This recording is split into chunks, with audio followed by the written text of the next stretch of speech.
बच्चों welcome to day 15 lecture 1। ये day 15 का फर्स्ट वीडियो लेक्चर है। इसमें जो हमारा चैप्टर है वो है डिफरेंशियल इक्वेशन। तो हम लोग बिल्कुल बेसिक से स्टार्ट करेंगे और up to JEE Mains level तक सभी टॉपिक्स को कवर करेंगे। तो हमारा जो फर्स्ट है वो है इंट्रोडक्शन। इंट्रोडक्शन में क्या है? इंट्रोडक्शन में कि हम डिफरेंशियल इक्वेशन किसे बोलते हैं? ऐसा इक्वेशन जिसमें इंडिपेंडेंट वेरिएबल हो। ठीक है, इंडिपेंडेंट वेरिएबल किसे बोलते हैं? एक्स को। जनरली इंडिपेंडेंट वेरिएबल हम एक्स को बोलते हैं। अगर मान लो हमारे पास y is equals to f x एक फंक्शन है जिसमें x क्या हो जाएगा, हमारा इंडिपेंडेंट वेरिएबल हो जाएगा, y क्या हो जाएगा, हमारा डिपेंडेंट वेरिएबल।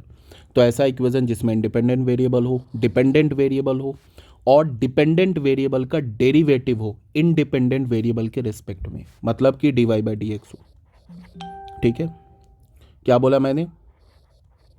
उसे हम क्या बोलते हैं? Differential equation. ऐसा इक्वेशन जिसमें इंडिपेंडेंट वेरिएबल प्रेजेंट हो, डिपेंडेंट वेरिएबल प्रेजेंट हो और डिपेंडेंट वेरिएबल का derivative with respect to independent variable, ये सब प्रेजेंट हो, से हम क्या बोलते हैं?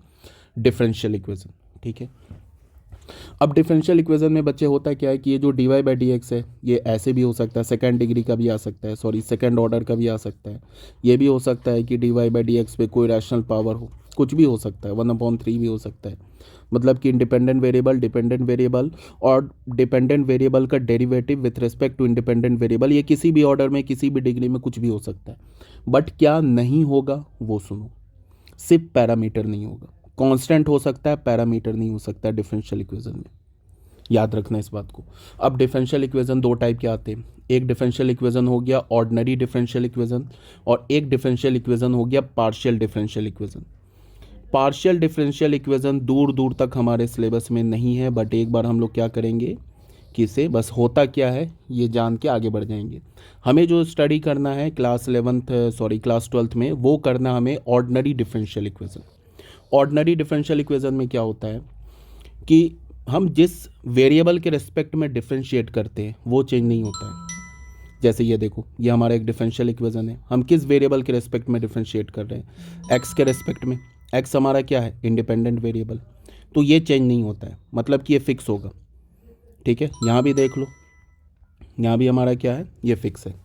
जैसे यहाँ पे हमने लिखा ना d y by d x, तो एक्स के रेस्पेक्ट में हमने डिफरेंशिएट किया। यहाँ भी देखो एक्स के रेस्पेक्ट में, मतलब कि एक ही वेरिएबल के रेस्पेक्ट में अगर हम डिफरेंशिएट करें तो उसे हम क्या बोलते हैं?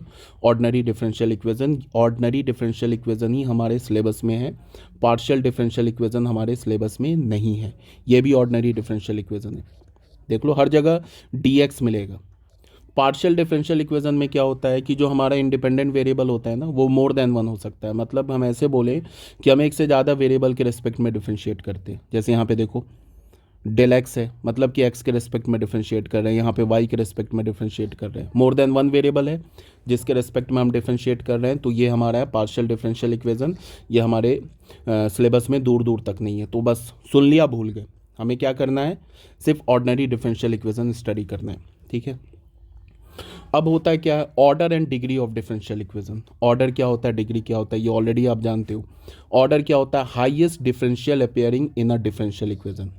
हम इंडिपेंडेंट वेरिएबल को किसी भी डिफरेंशियल इक्वेशन में, हम इंडिपेंडेंट वेरिएबल को मैक्सिमम जितनी टाइम्स डिफरेंशिएट करते हैं उसी के नंबर को हम ऑर्डर बोलते हैं। जैसे फॉर एग्जांपल देखो, यहाँ पे इस डिफरेंशियल इक्वेशन में हमने जो हमारा डिपेंडेंट वेरिएबल y है, इसको हमने मैक्सिमम कितनी टाइम्स डिफरेंशिएट किया? 2 टाइम्स। यहाँ पे इसको देख के मत बोल देना 2 टाइम्स, ये d y by d x पे पावर 2 है, हमने y को एक ही बार डिफरेंशिएट किया इसमें। बट अगर मैं पूरे इस डिफरेंशियल इक्वेशन में बोलूँ कि y को हमने मैक्सिमम कितनी बार डिफरेंशिएट किया है, तो मैक्सिमम 2 बार डिफरेंशिएट किया। ठीक है, 2 बार डिफरेंशिएट किया है, तो इसका ऑर्डर क्या हो जाएगा? 2 हो जाएगा। यहाँ पे देख लो, यहाँ पे हमने y को कितनी बार डिफरेंशिएट किया? 1 बार। यहाँ भी 1 बार, तो ऑर्डर क्या हो जाएगा सर? इस डिफरेंशियल इक्वेशन का 1 हो जाएगा। ये ऑलरेडी आपको पता है। डिग्री क्या होता है? डिग्री जो होता है वो हाईएस्ट ऑर्डर डेरिवेटिव का पावर होता है, हाईएस्ट ऑर्डर डेरिवेटिव का पावर।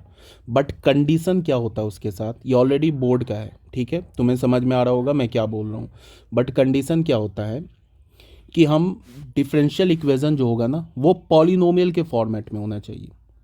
पॉलिनोमियल के फॉर्मेट का मतलब कि d y by d x पे कोई रैशनल पावर नहीं होना चाहिए। D y by d x किसी, अगर मान लो कि डिफरेंशियल इक्वेशन में ये सब प्रेजेंट है ना, d y by d x पे पावर -1/2, ई पे power d y by d x, log d y by d x, l n d y by d x, ये सब प्रेजेंट है अगर किसी भी डिफरेंशियल इक्वेशन में sine inverse d y by d x ऐसे present है तो उसका डिग्री डिफाइन नहीं होता है। बट फिर एक बात ध्यान में रखना है कि अगर ये सब टर्म प्रेजेंट हो और अगर हम कुछ सिंप्लीफाई करके इन सारे टर्म्स को हटा सकते हैं तो फिर डिग्री डिफाइंड हो जाएगा। समझ में आ रही है बात क्या बोल रहा हूँ?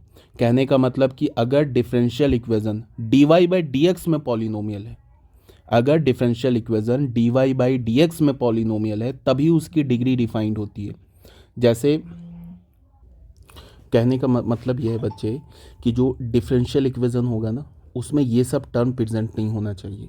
बट अगर ये सब टर्म प्रेजेंट है तो हम आंख बंद करके नहीं ये बोलेंगे कि उसकी डिग्री डिफाइन नहीं है। हम एक बार डिफरेंशियल इक्वेशन को स्क्वायर करके स्क्वायर रूट लेके 1/4 रूट लेके सिंप्लीफाई करेंगे। अगर वो सिंप्लीफाई होके ये सब टर्म हट गया तब तो उसकी डिग्री डिफाइंड होगी, अदरवाइज ये सब टर्म नहीं हटा तो डिग्री डिफाइन नहीं होगी। समझ में आ रही है बात? जैसे अगर मैंने तुम्हें बोला ना कि पॉलिनोमियल इक्वेशन एंड डिग्री का क्या होता है, यही होता है ना, a0x⁻0, a1x⁻1, a2x⁻2 plus an-1 x⁻n-1 plus an(x⁻n), यही होता है ना। इसको हम क्या बोलते हैं? पॉलिनोमियल इक्वेशन, एक्स में पॉलिनोमियल इक्वेशन। तो अगर मैंने x में पॉलिनोमियल इक्वेशन बोला तो क्या कंडीशन आ गया x पे ये कंडीशन आ गया कि x जो होगा वो ln में नहीं होगा, x जो होगा वो साइन इनवर्स में नहीं होगा, x जो होगा वो d y by d x में नहीं होगा। मतलब कि ऐसे नहीं होगा, तुम ln x के बाद e पे पावर x नहीं होगा, ये सब नहीं होना चाहिए। x पे होना क्या चाहिए? पावर, सिर्फ एक इंटीजर पावर होना चाहिए, या फिर तुम ऐसे बोलो कि पॉजिटिव इंटीजर होना चाहिए। तो सेम कंडीशन है कि अगर d y by d x पे पावर 1 है, 0 है, 2 है, पॉजिटिव इंटीजर है तो उसकी डिग्री डिफाइंड होगी, अदरवाइज डिग्री डिफाइंड नहीं होगी। ये ऑलरेडी बोर्ड का है। In the differential equation all the derivative should be expressed in the polynomial form. मतलब कि अगर मैं इसे दिखाऊं तो क्या ये डिफरेंशियल इक्वेशन है? तो बिल्कुल है डिफरेंशियल इक्वेशन। अब अगर मैं बोलूं कि इसकी डिग्री क्या है, तो डिग्री से पहले तुम देखोगे कि हाईएस्ट ऑर्डर डेरिवेटिव क्या है। तो यहाँ पे साफ साफ हमें दिख रहा है कि हाईएस्ट ऑर्डर डेरिवेटिव तो y को m टाइम्स डिफ्रेंशिएट किया गया है, यहाँ पे m-1 टाइम्स डिफ्रेंशिएट किया गया x के रिस्पेक्ट में, यहाँ पे 1 टाइम्स किया गया इसमें। तो हाईएस्ट कितनी बार डिफ्रेंशिएट किया गया? m times. तो ये तो हमारा dmy/dx पे पावर m, ये तो हाईएस्ट ऑर्डर डेरिवेटिव है। इस पर पावर क्या है? इस पे पावर n1 है, तो इसकी डिग्री क्या हो जाएगी? n1, और ऑर्डर क्या हो जाएगी? m। ठीक है। अब अगर मैं ये तुम्हें बोलूं कि इस डिफरेंशियल इक्वेशन का ऑर्डर क्या होगा, तो हम लोग ये देख रहे हैं कि y को मैक्सिमम कितने बार डिफरेंशिएट किया गया? 3 टाइम्स, तो ऑर्डर तो 3 हो गया। अब ये जो थर्ड ऑर्डर डेरिवेटिव है इस पे पावर क्या है? पावर 1 है, तो इस पे पावर 1 हो गया। तो इसका मतलब क्या हो जाएगा? इसकी डिग्री क्या हो जाएगी? 1। अब ये बच्चे इस केस में इस डिफरेंशियल इक्वेशन का ऑर्डर तो डिफाइंड है 2 है, बट डिग्री डिफाइंड नहीं है। क्योंकि तुम कुछ भी कर लो, ये जो d y by d x है ये क्या होगा? अगर तुम बोलोगे कि हम दोनों साइड एल एन ले लेते हैं, तो दोनों साइड तुम अगर एल एन लोगे तो क्या हो जाएगा? लॉग ले लेते हैं, तो दोनों साइड अगर तुम लॉग लोगे तो क्या होगा? d2y/dx2 ln dy by d x आ जाएगा। यहाँ से देखो बच्चे, ये d2y/dx2 ये तो हट गया e के पावर से, बट यहाँ पे again dy by d x आ गया, ln में आ गया। तो इसका क्या मतलब है कि तुम कुछ भी कर लो, dy by d x ln पे होगा, ln में होगा, या तो e पे पावर होगा, कुछ भी कर लो। तो इसका मतलब क्या होगा कि इसका डिग्री डिफाइन नहीं होगा। ऑर्डर तो इसका क्या है? 2 है, बिकॉज हाईएस्ट ऑर्डर डेरिवेटिव क्या है? 2। ठीक है। अब हम लोग देखते हैं नेक्स्ट क्वेश्चन कुछ कर लेते हैं सॉल्व। ये सब ऑलरेडी आपको पता होगा, काफ़ी मैंने बोर्ड में भी तुम लोगों को काफ़ी स्ट्रेस दे के समझा रखा है, तो इस पर हम लोग ज़्यादा टाइम नहीं वेस्ट करेंगे। क्या बोल रहा है? Find the order and degree of the following differential equation. पहला लेते हैं। पहले में क्या है? d2y/dx2 is equals to y plus dy by d x पे पावर 6 पे पावर 1/4 ऐसे। अब बहुत बच्चे इसको देख के क्या बोलेंगे कि सर ये तो पावर 1/4 है, इसका मतलब इसकी डिग्री डिफाइन नहीं, बट ऐसा कुछ नहीं है। यहाँ पे 1/4 है ना, दोनों साइड तुम फोर्थ पावर ले लो तो क्या हो जाएगा ये d2y/dx2, इस पे पावर क्या आ जाएगा 4, और यहाँ पे क्या हो जाएगा y प्लस dy/dx पे पावर 6, ऐसे हो जाएगा ना।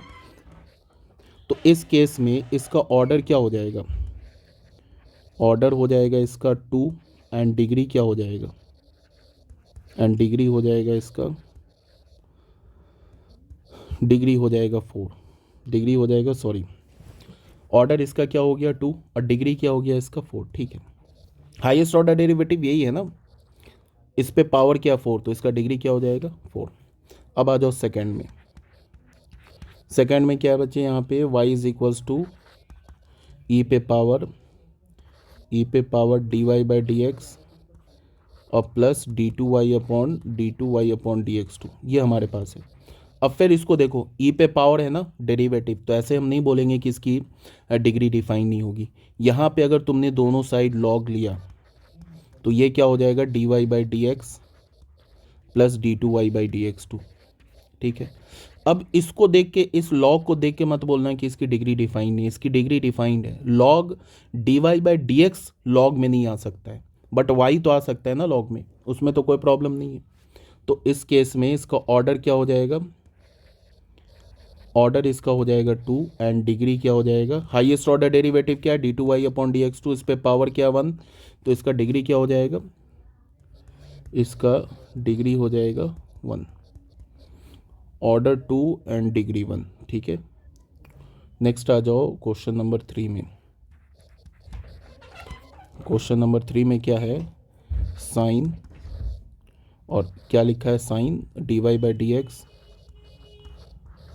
Plus d2y/dx2 is equals to y। इसमें क्या दे रखा है, फिर यहाँ पे बहुत बच्चे देख के क्या बोलेंगे कि इसकी डिग्री डिफाइन नहीं होगी। डिग्री अगेन डिफाइंड है। क्यों डिफाइंड है, क्योंकि यहाँ पे जो ये जो लिखा है ना dy/dx और d2y/dx2, इसको हम साइन से फ्री कर सकते हैं। कैसे फ्री कर सकते हैं, ये जो साइन लिखा है ना लेफ्ट हैंड साइड में, इसको राइट हैंड साइड में ले जाओ तो क्या बन जाएगा, साइन इनवर्स। तो यहाँ से क्या हो जाएगा, ये dy/dx plus d2y/dx2 is equals to sine inverse y। ठीक है, देखो sine log e to the power x cos inverse x, ये सब y और x में आ सकता है, इससे कोई प्रॉब्लम नहीं है, बट dy/dx में नहीं आ सकता है। समझ में आ रही है बात ना। तो इसका ये मतलब है कि इस डिफरेंशियल इक्वेशन का ऑर्डर भी डिफाइंड है एज वेल एज डिग्री भी डिफाइंड है। इसका ऑर्डर क्या होगा, हाईएस्ट ऑर्डर डेरिवेटिव क्या है, कितनी बार हमने इंडिपेंडेंट वेरिएबल को, सॉरी डिपेंडेंट वेरिएबल को एक्स के रिस्पेक्ट में किया, हाईएस्ट कितनी बार डिफ्रेंशिएट किया है, 2 बार, तो ऑर्डर हो जाएगा 2। एंड हाईएस्ट ऑर्डर डेरिवेटिव पर पावर क्या है 1, तो डिग्री क्या हो जाएगा इसका 1। ये सब मैंने सिर्फ इसलिए बता रहा हूँ कि एक बार तुम लोगों का रिवीजन हो जाए, ये ऑलरेडी मैंने तुम लोगों को करा रखा है। ठीक है, फोर्थ में क्या है हमारे पास, e to the power y triple dash. Triple dash का मतलब क्या है कि थर्ड ऑर्डर डेरिवेटिव। उसके बाद क्या है, माइनस एक्स वाई पे double dash plus y is equals to 0। ठीक है, अब बताओ कि इसका डिग्री क्या होगा। इसका अगर मैं तुम्हें बोलूँ कि क्या होगा डिग्री, उससे पहले बच्चे ऑर्डर क्या हो गया इसका, ऑर्डर हो गया इसका 3, एंड डिग्री क्या हो गया नॉट डिफाइंड। डिग्री क्या हो गया नॉट डिफाइंड। क्यों हो गया नॉट डिफाइंड, बिकॉज तुम इस इक्वेशन में ना कुछ भी कर लो, ये dy/dx जो है ना या तो लॉग में रहेगा या तो ई के पावर पे रहेगा। ई के पावर में होगा dy/dx या लॉग में होगा, तो इससे तुम क्या कर सकते हो, dy/dx को एक्सपोनेंशियल फंक्शन और लॉगरिथमिक फंक्शन से तुम इंडिपेंडेंट नहीं कर सकते हो, इसीलिए इसकी डिग्री डिफाइन नहीं है। ठीक है, अब आ जाओ फिफ्थ पार्ट में। ठीक है, फोर्थ ही पार्ट किया है ना, चलो एक पार्ट और कर लेते हैं, फिफ्थ पार्ट में देख लेते हैं, एक पार्ट इसका और कर लेते हैं। मान लो कि हमारे पास ऐसे लिखा है y is equals to x, और यहाँ पे मान लो dy/dx plus root under a square, और यहाँ पे लिखते हैं हम dy/dx का whole square plus b square. ठीक है, तो सबसे पहले हम लोग क्या देखेंगे कि क्या हम कुछ कैलकुलेशन करके, क्या कुछ हम सिंप्लीफाई करके ये जो d y by d x पे स्क्वायर रूट है इसको हटा सकते हैं। तो बिल्कुल हटा सकते हैं, कोई प्रॉब्लम ही नहीं है। इसमें तुम क्या करो, d y by d x left hand side में ले जाओ, स्क्वायरिंग कर दो तो हट गया ये a square d y by d x का whole square plus b square. तो हाईएस्ट ऑर्डर डेरिवेटिव क्या होगा, हाईएस्ट ऑर्डर डेरिवेटिव 1 है, इसका मतलब ऑर्डर क्या है, इसका ऑर्डर तो 1 हो गया। और अगर हम डिग्री की बात करें तो डिग्री क्या होगा, हम देखेंगे कि हाईएस्ट ऑर्डर डेरिवेटिव पे पावर क्या है। तो इसको जब तुम सिंप्लीफाई करोगे तो यहाँ पे क्या लगेगा, ए माइनस बी का होल स्क्वायर। तो ए माइनस बी के होल स्क्वायर में जब इस पे स्क्वायरिंग करोगे तो d y by d x पे पावर क्या होगा 2, और यहाँ भी d y by d x पे पावर 2 है। तो maximum d y by d x पे पावर क्या आ रहा है 2, तो डिग्री क्या हो जाएगा 2। ठीक है, समझ में आ गया होगा ऑर्डर किसे बोलते हैं, डिग्री किसे बोलते हैं। फिर उसके बाद डिफरेंशियल इक्वेशन क्या होता है, पार्शियल डिफरेंशियल इक्वेशन क्या होता है, ये ऑलरेडी बताया जा चुका है आप लोगों को, कोई नई बात नहीं है। ठीक है, अब हम लोग हमारा जो नेक्स्ट टॉपिक है वो है फॉर्मेशन ऑफ डिफरेंशियल इक्वेशन। ये भी नया टॉपिक नहीं है, ये भी ऑलरेडी कराया जा चुका है। इसमें क्या बोल रहा है, जैसे इसको सुनो ध्यान से। सबसे पहले to form a differential equation we differentiate the given family of curve and eliminate the unknown constant. सबसे पहले मैंने स्टार्टिंग में क्या बोला कि डिफरेंशियल इक्वेशन में क्या प्रेजेंट नहीं होना चाहिए, डिफरेंशियल इक्वेशन में पैरामीटर नहीं होना चाहिए। ठीक है, अगर कोई भी ऐसा इक्वेशन है जिसमें एक्स हो, वाई हो, d y by d x हो और साथ में एक पैरामीटर भी हो तो वो डिफरेंशियल इक्वेशन नहीं है। डिफरेंशियल इक्वेशन फॉर्म हम कैसे करते हैं कि पैरामीटर को रिमूव करते हैं। ठीक है, ये सब तुम्हें पता है, बोर्ड का है सब ये टॉपिक है, इसमें कोई जेई मेंस वाली बात अभी तक नहीं है, आगे हम लोग देखेंगे। ठीक है, फर्स्ट पार्ट में क्या बोल रहा है, the arbitrary constant in a differential equation is said to be independent when it is impossible to deduce an equivalent relation containing fewer arbitrary constant। इसका मतलब क्या है, इसका ये मतलब है कि जैसे तुम इस इक्वेशन को देखो, यहाँ पे देखो ध्यान से, y is equals to a e पे पावर x प्लस बी। ठीक है, अगर मैं तुम्हें बोलूँ कि ये है क्या तो तुम बोलोगे कि ये एक फैमिली ऑफ कर्व है, और फिर मैं पूछूं कि इस फैमिली ऑफ कर्व में कितने पैरामीटर्स है तो तुम बोलोगे 2 पैरामीटर्स है। बट ऐसा नहीं है, इसमें 2 पैरामीटर्स नहीं है, इसमें सिंगल पैरामीटर है। कैसे, इसको तुम कैसे लिख सकते हो, इसको तुम लिख सकते हो ए ई पे पावर एक्स इंटू ई पे पावर बी। अब ये ई पे पावर बी क्या है, ये भी कांस्टेंट है, ये ए क्या हमारा कांस्टेंट है। दो कांस्टेंट को मल्टीप्लाई करेंगे तो क्या होगा, कांस्टेंट बोल लो या पैरामीटर बोल लो, एक सिंगल पैरामीटर होगा। तो इन दोनों को मल्टीप्लाई करके हमने पैरामीटर सी बोल दिया, सी ई पे पावर एक्स। तो इस फर्स्ट पॉइंट में तुम्हें यही बता रहा है कि नंबर ऑफ पैरामीटर्स हम कैलकुलेट कैसे करते हैं आफ्टर सिंप्लीफिकेशन। सिंप्लीफाई करके बोलते हैं कि उसमें कितने पैरामीटर, ऐसे नहीं कि कोई भी फैमिली ऑफ कर्व गिवन है उसको हमने देखा और बोल दिया कि इसमें 2 पैरामीटर है, गलत हो जाएगा। ठीक है, अब फिर तुम्हारे दिमाग में होगा कि अगर हमने 2 पैरामीटर बोल ही दिया तो प्रॉब्लम क्या है। तो प्रॉब्लम क्रिएट कब होगी कि बिकॉज हम किसी भी डिफरेंशियल इक्वेशन में, या फिर हम ऐसे बोले कि किसी भी फैमिली ऑफ कर्व में जितने पैरामीटर्स होते उतनी ही बार हम उसे डिफ्रेंशिएट करते क्या है, फैमिली ऑफ कर्व्स के क्रॉसपॉन्डिंग हम डिफरेंशियल इक्वेशन लिखते। तो हम उसके लिए क्या करते हैं, सबसे पहले चेक करते हैं ना कि उसमें कितने पैरामीटर्स हैं। तो हमें करना क्या होगा कि अगर कोई फैमिली ऑफ कर्व है तो उसे एक बार पहले सिंप्लीफाई करके चेक करना होगा, रैंडम नहीं बता सकते हैं, यही बोला जा रहा है इसमें। अब यहाँ पे इस डिफरेंशियल इक्वेशन को देखो, इसमें अगर तुम्हें बोला जाए कि कितने फैमिली ऑफ कर्व हैं इसमें, सॉरी कितने पैरामीटर है, तो इसमें तुम देख के बोलोगे कि एक तो C1 पैरामीटर है, एक C2 पैरामीटर है, एक C3 पैरामीटर, एक C4 पैरामीटर है। बट ऐसा नहीं है, इसको जब तुम सिंप्लीफाई करोगे तो उसमें सिर्फ 3 ही पैरामीटर्स मिलेंगे।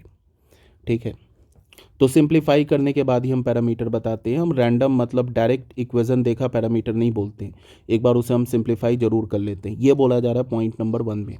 ठीक है, पॉइंट नंबर 2 में क्या बोला जा रहा है, a differential equation represent a family of curve all satisfying some common property. ये ऑलरेडी बताया जा चुका है कि डिफरेंशियल इक्वेशन का सॉल्यूशन क्या होता है, फैमिली ऑफ कर्व।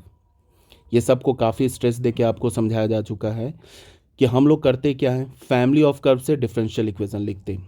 जैसे अगर मैं बोलूँ कि एक्स स्क्वायर माइनस 1 ये अलजेब्रिक इक्वेशन है, इसका सॉल्यूशन क्या होगा, तो रियल नंबर। डिफरेंशियल इक्वेशन का सॉल्यूशन क्या होगा, फैमिली ऑफ कर्व। यहाँ तक आ रही है बात समझ में।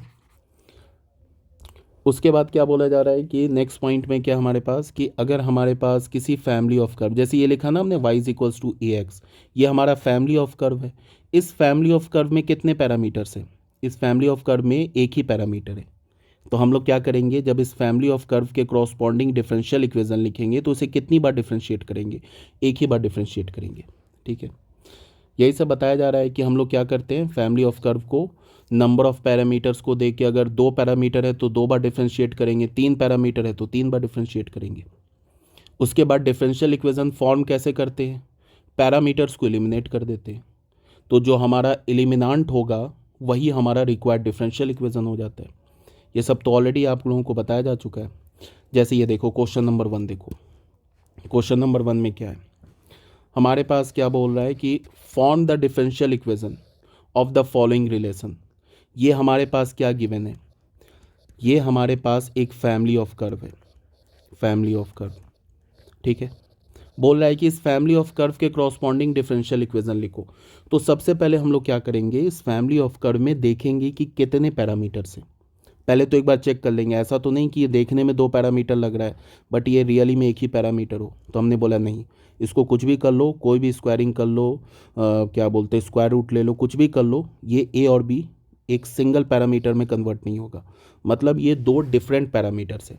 तो 2 पैरामीटर है तो हम क्या करेंगे, सबसे पहला काम कि इस डिफरेंस ये फैमिली ऑफ कर्व को 2 बार डिफरेंशिएट करेंगे। ठीक है, कितनी बार करेंगे? 2 बार। 3 पैरामीटर होता तो 3 बार डिफरेंशिएट करते, 1 पैरामीटर होता तो 1 बार डिफरेंशिएट करते। यहाँ पे 2 है तो 2 बार डिफरेंशिएट करेंगे।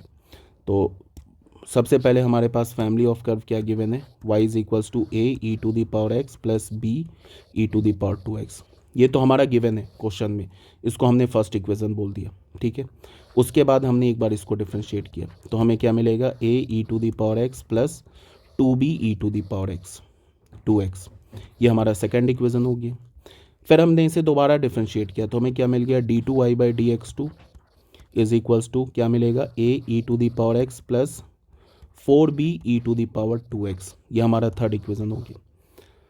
ठीक है, अब इन तीनों इक्वेशन से हमें क्या करना है, 2 पैरामीटर को एलिमिनेट करना है।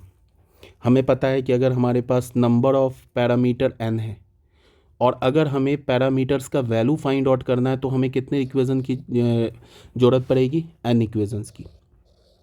ये सब आप लोगों को बताया जा चुका है। और अगर नंबर ऑफ पैरामीटर्स n है और n पैरामीटर्स को एलिमिनेट करना है, हटाना है, तो हमें कितने इक्वेशंस की रिक्वायर्ड होगी, n+1। तो यहाँ पे कितने पैरामीटर्स हैं, 2 पैरामीटर्स हैं।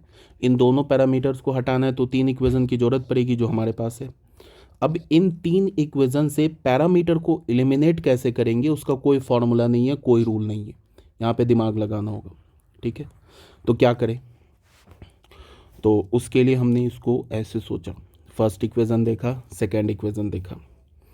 अगर मैं सेकेंड इक्वेशन को -3 से मल्टीप्लाई कर दूं, ठीक है, और फर्स्ट इक्वेशन को 2 से मल्टीप्लाई कर दूं और थर्ड इक्वेशन में ऐड कर दूं, मतलब कहने का ये मतलब है कि d two y by d x two minus 3 d y by d x और प्लस 2y कर दूं, ऐसा कर दूं, तो d two y by d x two क्या हमारे पास, ए ई पे power x plus 4 b e पे पावर 2x। ठीक है, -3 d y by d x क्या है, a e to the power x plus 2b e पे पावर 2x और प्लस 2 और y क्या हमारा, ए ई पे power x plus b e पे पावर 2x। ऐसा करोगे, करके देख लेना, राइट हैंड साइड में 0 आ जाएगा। ठीक है, अब तुम्हारे दिमाग में आ रहा होगा कि हम इतना कैसे सोच सकते हैं कि सेकेंड इक्वेशन को -3 से मल्टीप्लाई करें, फिर थर्ड इक्वेशन को 2 से मल्टीप्लाई करें, सॉरी फर्स्ट इक्वेशन को 2 से मल्टीप्लाई करें, सेकेंड इक्वेशन को -3 से मल्टीप्लाई करके थर्ड इक्वेशन में ऐड करें। अगर ये समझ में नहीं आ रहा है तो बहुत सिंपल सी बात है कि इन 3 इक्वेशन में से कोई भी 2 इक्वेशन सेलेक्ट कर लो। ठीक है, फर्स्ट सेकंड और थर्ड में से कोई भी 2 इक्वेशन सेलेक्ट कर लो। उसके बाद तुम क्या करो कि ये जो हमारा स्मॉल a है और ये जो स्मॉल b है, इसे तुम एज अ वेरिएबल की तरह ट्रीट करो और बाकी जो भी टर्म्स बच गए ना उसे कांस्टेंट मान लो। उसके बाद फिर हमने सॉल्व किया है ना लीनियर इक्वेशन इन 2 वेरिएबल, उस टाइप से तुम a और b का वैल्यू निकाल लो। तो a और b का वैल्यू किसके टर्म में मिलेगा, e to the power x y d y by d x, इसी के टर्म में मिलेगा। तो ए और बी का जो वैल्यू है उसे थर्ड इक्वेशन में डाल दो, तो ए और बी एलिमिनेट हो जाएगा। एलिमिनेट जैसे ही होगा हमारा डिफरेंशियल इक्वेशन आ जाएगा। समझ में आ रही है ना बात क्या मैं बोल रहा हूँ। तीन में से कोई भी दो इक्वेशन उठा लो, ठीक है, ए और बी को वेरिएबल ट्रीट करो, उसके बाद ए और बी का वैल्यू निकाल लो, उसके बाद उस ए और बी के वैल्यू को किसी थर्ड इक्वेशन में डाल दो, तो हमारा क्या होगा, पैरामीटर एलिमिनेट हो जाएगा, तो हमारा जो एलिमिनांट बचेगा वो क्या होगा, रिक्वायर्ड डिफरेंशियल इक्वेशन। ठीक है, ये सब अभी तक हमने जो भी अभी तक सीखा है इसमें हमने कुछ भी नया नहीं सीखा है, बोर्ड ही लेवल बता रहा हूँ। अभी हम लोग आएंगे धीरे धीरे, एक बार मैं सारे जितने भी पॉइंट्स हैं उन सबको डिस्कस कर रहा हूँ, फिर अभी आ रहे हैं हम लोग, मैं बता दूंगा जब जेई मेंस वाले पॉइंट आएंगे ना उसको बता दूंगा। अब यहाँ पे क्या होता है, solution of differential equation. Differential equation का सॉल्यूशन क्या होता है, जैसे यहाँ पे हमने, ये हमारा फैमिली ऑफ कर्व था, उसके क्रॉसपॉन्डिंग हमने डिफरेंशियल इक्वेशन क्या निकाला, d2y/dx2 -3dy/dx, ठीक है, +2y इज इक्वल्स टू 0। ये हमारा क्या है, डिफरेंशियल इक्वेशन है। अब मैं बोलूँ कि इस डिफरेंशियल इक्वेशन का सॉल्यूशन क्या है, सॉल्यूशन क्या है इसका, तो इसका जो सॉल्यूशन है वो ये फैमिली ऑफ कर्व है, y is equals to a e⁻x plus b e⁻2x, ये सॉल्यूशन है। अब सुनो, ये जो डिफरेंशियल इक्वेशन है इसका ये जो सॉल्यूशन मैंने लिखा ना फैमिली ऑफ कर्व, ये हमारा जनरल सॉल्यूशन है। अगर डिफरेंशियल इक्वेशन के सॉल्यूशन में पैरामीटर इन्वॉल्व हो रहा है तो उसे हम क्या बोलते हैं, जनरल सॉल्यूशन। ठीक है, और अगर तुमने पैरामीटर का कोई पर्टिकुलर वैल्यू सब्स्टिट्यूट कर दिया तो वो क्या बन जाएगा, पर्टिकुलर सॉल्यूशन। ठीक है, देखो तीन टाइप के सॉल्यूशन होते हैं डिफरेंशियल इक्वेशन में, एक तो जनरल सॉल्यूशन, दूसरा पर्टिकुलर सॉल्यूशन, और तीसरा होता है सिंगुलर सॉल्यूशन। तो सिंगुलर सॉल्यूशन क्या होता है उसको अभी हम लोग आगे डिस्कस करेंगे, अभी टाइम बीइंग आप दो ही सॉल्यूशन मानो, एक तो जनरल एक तो पर्टिकुलर। ठीक है, तो ये क्या हो जाएगा, जनरल सॉल्यूशन। क्यों जनरल सॉल्यूशन होगा, बिकॉज इसमें पैरामीटर इन्वॉल्व है। अगर तुमने पैरामीटर का कोई वैल्यू डाल दिया, मान लो स्मॉल ए का वैल्यू तुमने 2 डाल दिया, स्मॉल बी का वैल्यू -1 डाल दिया, तो क्या बन जाएगा वो जनरल सॉल्यूशन, ये पर्टिकुलर सॉल्यूशन बन जाएगा। ठीक है, यहाँ तक आ रही है बात समझ में, यही बात बोला जा रहा है जनरल सॉल्यूशन पर्टिकुलर सॉल्यूशन में। अब हमारा जो नेक्स्ट पॉइंट है, differential equation of first order and first degree. ये भी कोई नई बात नहीं है, ये भी बताया जा चुका है आप लोगों को। मैंने स्टार्टिंग से जब भी डिफरेंशियल इक्वेशन चैप्टर पढ़ाया था तब से मैं बोल रहा हूँ कि हमें इस 11th और 12th में जो हमारा डिफरेंशियल इक्वेशन है उसको जो हम सॉल्व करेंगे, तो डिफरेंशियल इक्वेशन हमारा क्या होगा, फर्स्ट ऑर्डर का फर्स्ट डिग्री का। ठीक है, मतलब कि हम first order first degree differential equation को ही सॉल्व करेंगे, सेकंड ऑर्डर सेकंड डिग्री इस टाइप के डिफरेंशियल इक्वेशन को सॉल्व नहीं करेंगे, हमारे सिलेबस में नहीं है। फर्स्ट ऑर्डर बोलने का मतलब क्या होगा कि dy/dx प्रेजेंट होगा, d2y/dx2 प्रेजेंट नहीं होगा। फर्स्ट डिग्री बोलने का क्या मतलब हुआ कि dy/dx पे जो पावर होगा वो 1 होगा। ठीक है, समझ में आ रही होगी बात। तो ये हमारा first order first degree differential equation है, इसका ही जनरल फॉर्म है। इसको तुम क्या करोगे, मतलब क्रॉस मल्टीप्लाई वगैरह करोगे तो इस टाइप के फॉर्मेट का आ जाएगा, m/dx plus n/dy is equals to 0, where m and n are the functions of x and y। ठीक है, एक बार फिर से बोल रहा हूँ कि हमारे सिलेबस में फर्स्ट ऑर्डर फर्स्ट डिग्री है। कभी भी तुम्हें क्वेश्चन में, चाहे वो जेई मेंस हो, एडवांस हो, चाहे बोर्ड हो, कभी भी सेकंड ऑर्डर सेकंड डिग्री का डिफरेंशियल इक्वेशन सॉल्व करने के लिए कभी नहीं देगा। जैसे ये देखो क्वेश्चन में बोल के आ रहा है सॉल्व करो इसे। अब इस डिफरेंशियल इक्वेशन को देख के बताओ इसका ऑर्डर क्या है 1, डिग्री क्या है 1, तो ये सॉल्व हो जाएगा। ठीक है, सॉल्व कैसे करेंगे, ठीक है, उसके लिए यहाँ पे रूल नंबर 1 दे रखा है। ठीक है, पहला रूल क्या दे रखा है, method to solve differential equation of first order and first degree. पहला मेथड क्या होता है, वेरिएबल सेपरेबल फॉर्म। ठीक है, ये भी बोर्ड का टॉपिक है। इसमें क्या होगा कि जो वेरिएबल है ना वो क्रॉस मल्टीप्लाई या फिर लेफ्ट हैंड से राइट हैंड साइड में टर्म्स को ले जाओ, या राइट हैंड साइड से लेफ्ट हैंड, मतलब कहने का है कि डिफरेंशियल इक्वेशन को जब तुम मैनिपुलेट करोगे ना तो जो हमारे वेरिएबल है वो सेपरेट हो जाएगा। जैसे यहाँ पे देखो, ये हमारे पास इक्वेशन दे रखा है, इसमें हम वेरिएबल को सेपरेट कर सकते हैं कैसे, y -x dy/dx, y -x, और यहाँ पे लिखा हमने dy/dx, और यहाँ पे ये क्या हो जाएगा, a y² plus a into dy/dx। ठीक है, ऐसे हो गया। अब हम लोग क्या करें इसमें, ये वाई को ए वाई स्क्वायर को लेफ्ट हैंड साइड में लाएं, तो ये क्या हो जाएगा x d y by d x plus a d y by d x, ऐसे हो गया। ठीक है, यहाँ से राइट हैंड साइड से d y by d x common ले लेते हैं, तो ये क्या हो जाएगा हमारे पास एक्स प्लस ए। ठीक है, और यहाँ Y minus a y square. अब बच्चे करो क्या कि ये डी एक्स और जो एक्स प्लस ए है इसको राइट हैंड साइड में ले जाओ, और ये Y minus a y square जो है इसको लेफ्ट हैंड साइड में लाओ। ऐसा करते ही क्या होगा, वेरिएबल सेपरेट हो जाएगा। मतलब ये हो जाएगा 1/x प्लस ए, और डी एक्स जब लेफ्ट हैंड साइड में आ जाएगा तो यहाँ पे आ जाएगा डी एक्स, और ये क्या हो जाएगा डी वाई अपॉन ए माइनस ए कह रहा हूँ Y minus a y square. अब देखो ये वेरिएबल सेपरेट होगी। ठीक है, ये वेरिएबल सेपरेट हो गया। अब जब वेरिएबल सेपरेट हो जाए तो तुम क्या करो कि दोनों साइड इंटीग्रेट कर दो।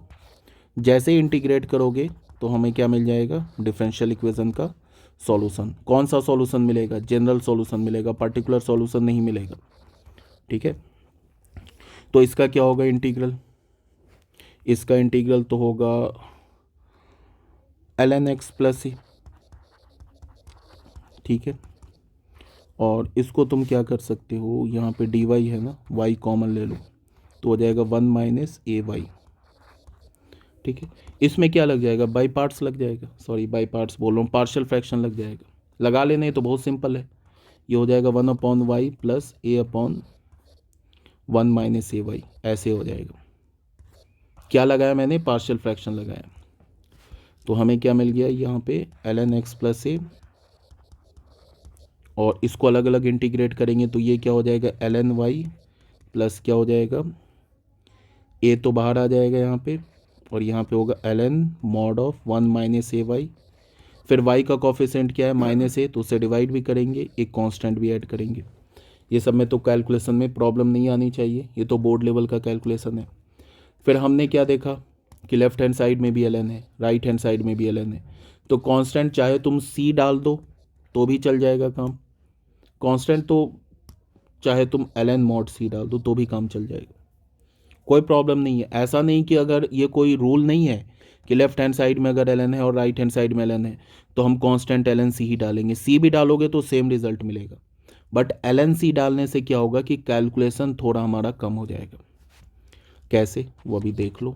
ln mod of x plus a लिखा हमने, ये a और ये कैंसिल हो गया तो हमें क्या मिला ln y minus ln 1 minus a y is equals to ln mod c। Sorry, यहाँ पे क्या मिला हमें, यहाँ पे हमें मिला प्लस ln मॉड c।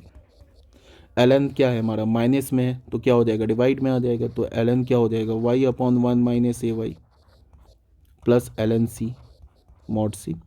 यहाँ पे क्या प्रोडक्ट में है तो प्रोडक्ट में तो क्या हो जाएगा, सॉरी प्लस में है तो प्रोडक्ट में आ जाएगा, तो क्या हो जाएगा ये c y upon 1 minus a y. ठीक है, लेफ्ट हैंड साइड में क्या मिला ln mod of x plus a is equals to ln mod of c y upon 1 minus a y. दोनों साइड से ln हटाएंगे तो हमें क्या मिलेगा mod of x plus a is equals to mod of c y upon 1 minus a y, ऐसा मिल गया ना, कोई प्रॉब्लम तो है नहीं।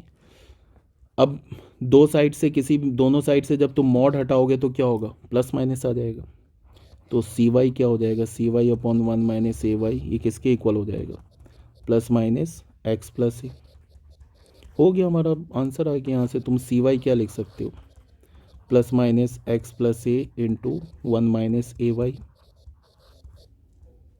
ठीक है, इस प्लस माइनस को लेफ्ट हैंड साइड में ले आओ तो क्या हो जाएगा प्लस माइनस सी, प्लस माइनस सी को अगेन सी बोल दो, क्योंकि प्लस माइनस सी भी तो हमारा कांस्टेंट ही है ना, तो उसको हमने अगेन सी बोल दिया, तो c y is equals to x plus a into 1 minus a y. यही हमारा क्या हो गया फैमिली ऑफ कर्व हो गया। अभी मैंने बोला कि डिफरेंशियल इक्वेशन का सॉल्यूशन क्या होता है फैमिली ऑफ कर्व, तो ये हमारा हो गया फैमिली ऑफ कर्व, और यही हमारा आंसर भी हो गया। ये सब अभी तक जो हम लोग कर रहे हैं ना, यहाँ तक अभी हमने कुछ मतलब जो भी अभी तक किया है सिर्फ बोर्ड लेवल किया है, कोई भी हमने जेईई मेंस पे भी नहीं आया। ये जो टॉपिक है नेक्स्ट वीडियो में जो मैं टॉपिक कराऊंगा ये होगा जेईई मेंस का, ये टॉपिक होगा। ठीक है, equation reducible two variable separable, ठीक है। ऐसे देखा जाए तो ये भी मतलब कोर टॉपिक नहीं है जेई मेंस का, बट कोर टॉपिक आगे हम लोग करेंगे। बट ये जो टॉपिक है जनरली इसमें जो तुम्हें बोर्ड में जो क्वेश्चंस आते हैं वो बहुत ही सिंपल आते हैं डिफरेंशियल इक्वेशन से।